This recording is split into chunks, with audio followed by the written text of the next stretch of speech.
дейм. Югалтуларга килгәндә, мага иң зур югалту шул әтиңне югалту булгандыр бу тормышта, шулай бит? Иң зур югалтуым әтием. Ул авыр идеме? Мин ул киткәч кенә аңладым үземнең әти кызы икәнлегемне. Менә нәрсә белән чагыштыра алырмын икән? Менә авылда өй бар, шул өйдә әйтерсең утны сүндерделәр.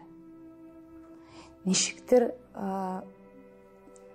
кайтам инде, инде без күбрәк монда алып киләбез, тик нәрсәдер җитми, моңсулык, мин зиратка да барырга, миңа теге әйтәләр инде, бик теге тукып тормыйлар.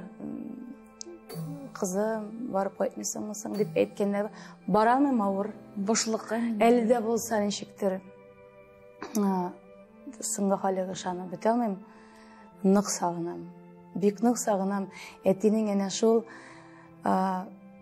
молодец кызым, телевизорда мине күргәч тә шалтыратып, молодец кызым, була синнән, менә кайгырма бер нәрсә өчендә, син менә шундый сүзләре җитми кебек.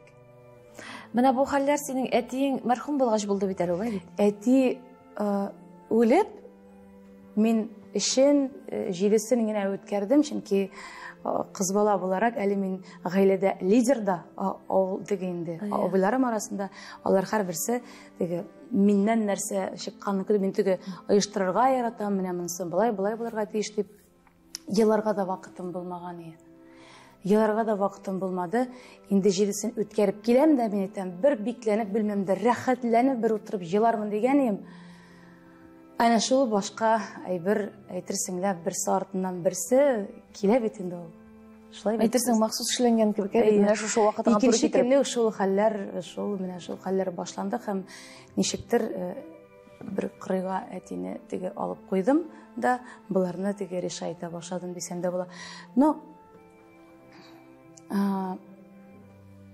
төшемә кермәве мине әзгенә борчый, сорыйм инде, әйтәм, нишләпсең син, мин төшемә кермисең, әзгенә булса да бер нәрсә әйт инде, сөйләшик инде дип сораган вакытларда була инде, менә шулай. Но менә керми инде, аны үзенчә хәзрәт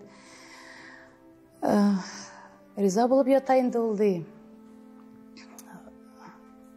Кермәвен ди. Ябый килеп бу теманы мөмкин булса.